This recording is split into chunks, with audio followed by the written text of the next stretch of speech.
Homono mono mono mai wa di palito ano meye.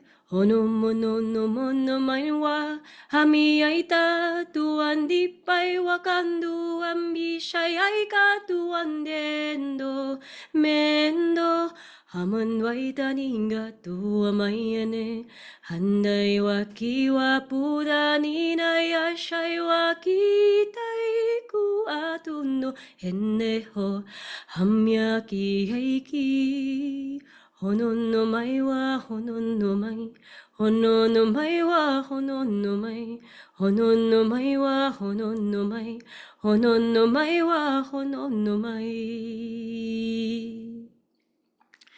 Aloha and welcome to Empowered Living, Enlightened Being. Harness your spiritual power to align your life with purpose, passion, and planetary stewardship. I'm Lotus Sky. I'm a medicine woman and a musician, and I'm really excited for our session with Prairie Francia. She is an aligned living mentor. For Prairie, thank you so much for being here and having this conversation with me.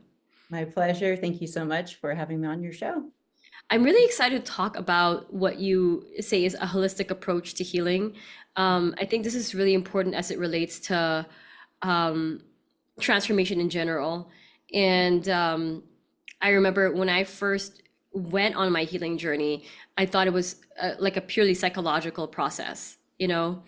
And then I had a friend who at the time was, really into movement and yoga. And at one point she was like, you need to stretch, you don't stretch enough. And I was doing a stretch to like open up my hips, and then she like was like, no, you could go deeper, and she kind of pushed it down, and I was like, ow. And she was like, that's where your trauma is stored. It's just like I was in my early 20s, mid 20s at that time. And I remember having a a release, a cry, you know? But then after she released that, I was like, wow, like there is something about the trauma being stored in the body. And Mhm. there is something about the role our physiology plays in, which is really important, not, but also with our mental processes. And then, as you know, I've gotten into the medicine path, so it's very, very spiritual. It's deeply spiritual, deeply shamanic, and then the spiritual aspect, the spiritual connection, was so important for me to kind of have this deep remembrance of myself and start to align more with that remembrance and some of the older stories. So I'd love to hear your story around your discovery to holistic healing. Mhm. Because you were talking a little bit before the show, and I thought it was really, really interesting and fascinating. Oh, yeah. So my discovery into my holistic approach, well, I would say it starts a long time ago. My mom used to get really bad migraines, and she'd say, "Oh, Prairie, come massage my head." And I'd actually do a really good job. She'd always tell me, "Oh my gosh, your hands are so healing." So I've been hearing this since I was a little girl. I'm a healer. My mom's like, if you can tell from my name, Prairiana, hippie, down to earth. And she just kind of instilled this whole thing into me. And intuition, listening to intuition, that was something I was just knew existed since a very young age. Later on in life, my first modality of healing was becoming a massage therapist, and keep going with that whole energy healing and like feeling into the body. And I've always just, people are like, oh my gosh, you're such an amazing massage therapist. And I just always would do what I knew would feel good. And I could kind of feel that with that person. Like, I know that this would feel good to this person. So I would just kind of hit right on those spots. Later in life, I learned about Reiki and the chakras and all that kind of stuff. And I was more hesitant about it, where I knew I had this gift, but I was maybe more afraid to show that. I was afraid of being called a witch, or like these things. Maybe I was a witch in a past lifetime, and like maybe there's a fear of like being burned at the stake or buried alive, that kind of stuff. There's a lot of deep ingrained like fears around that kind of stuff. So it took years of like stepping into my power. And I was reading one of your emails, and you talked about how it took a big life event, maybe it was a divorce, and where you're just like, can we cuss a little bit on here? Can we say, okay, shit, holy shit, what is going on? Is this like, and that was a very similar thing for me. It was a relationship and breakup. And I was just like, I have realized I just get these epiphanies sometimes. Maybe it was seeded to me somewhere along the way, but one way or another, it was epiphany of I'm the common denominator in this cycle that I'm having in these relationships. I have to start doing my work. Like I have to start diving in. It's no more, he does this, that guy did that. You know, it was like always outward projection. And I never even knew that I could take Mm-hmm. responsibility, radical responsibility. And that was such a big word for me, radical responsibility. Like before even ever being born, I was a starseed who came to this planet to have these experiences, to learn these lessons for what?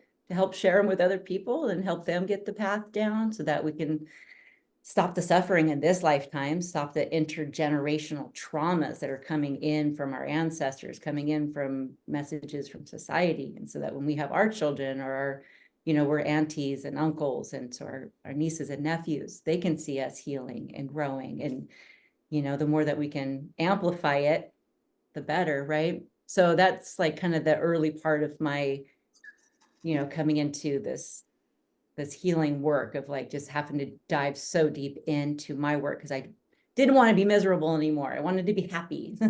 I'm choosing into that. That's really, really powerful. Thank you for sharing that. And I think it's so important to tune into the importance of following your intuition and opening yourself up to spiritual things. One of the things that I notice is that as people awaken more and more their spirituality, there is like, depending on the environment that you live in, right? There Mhm. could be people that just it's so alien to them, and like the idea of doing things that what you would call are witchy, and that kind of fear of kind of claiming more of that.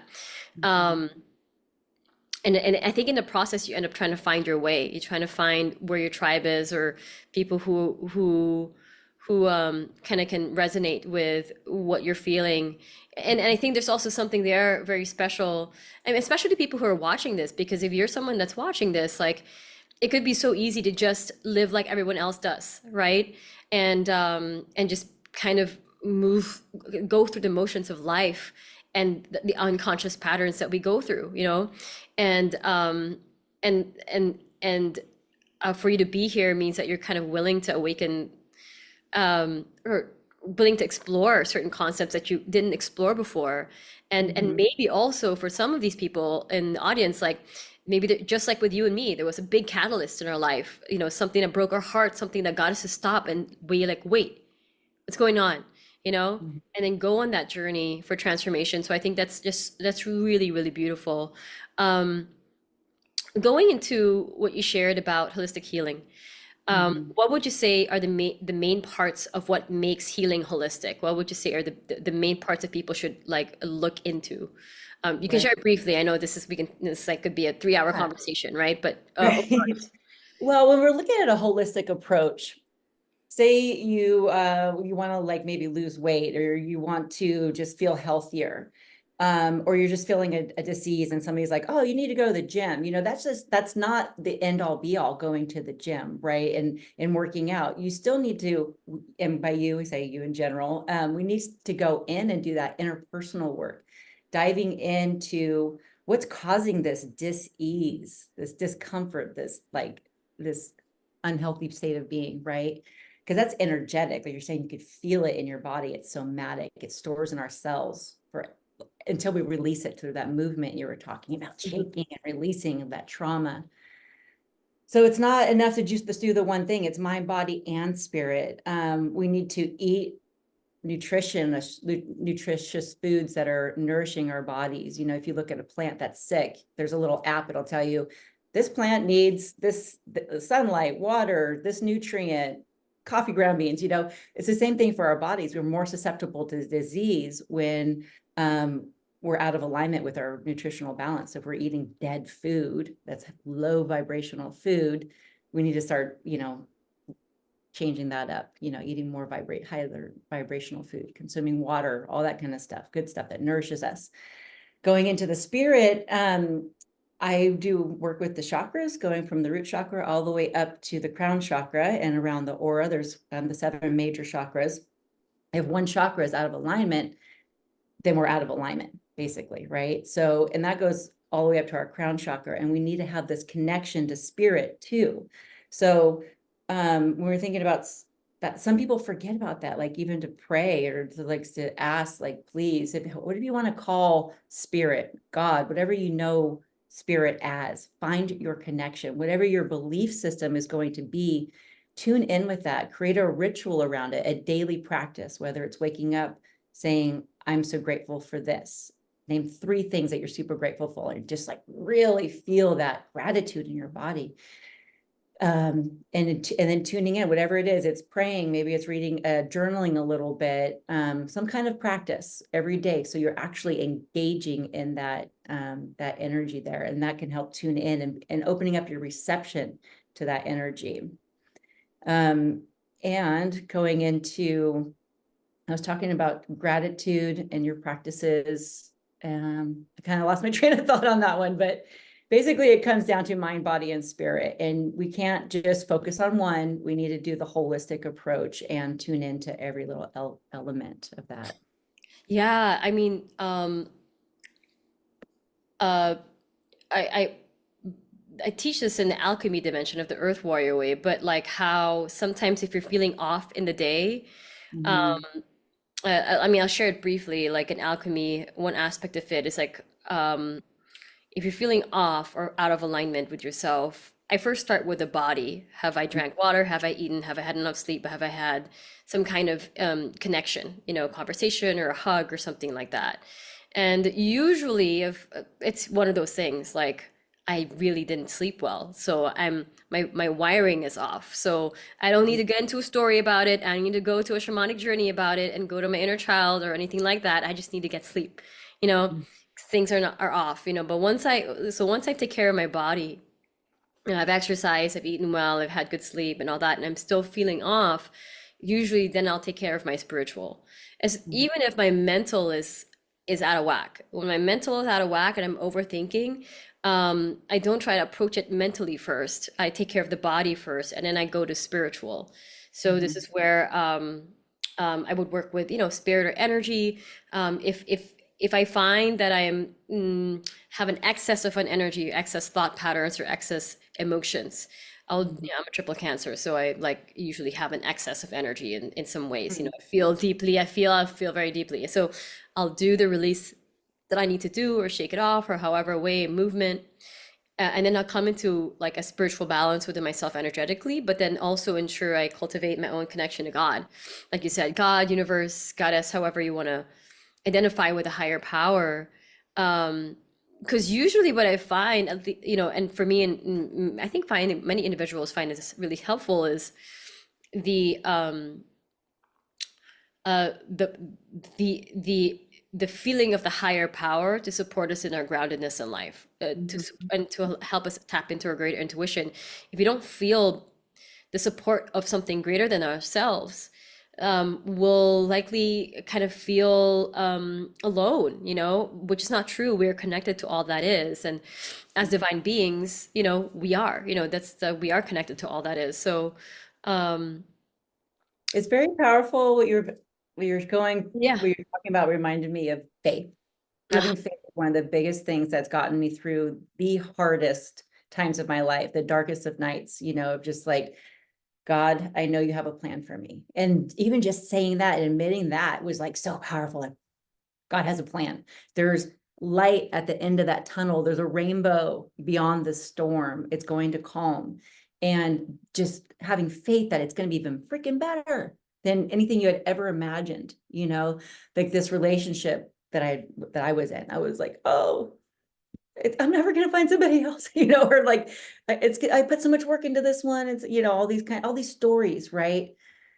I released the fear, that kind of stuff, those statements. And you were talking about how the psychology, like I thought it was all just psychology. It's definitely partially psychological. You have to be your own cheerleader, better, like really by psyching yourself out. Like I am going to be freaking okay. It may not be 5 minutes from now or even tomorrow, but it's coming. And I'm opening myself up. And then the thing I love is being the energetic alignment. Like, okay, what do I want to attract now? I don't want that again. I know I don't want to repeat that cycle again.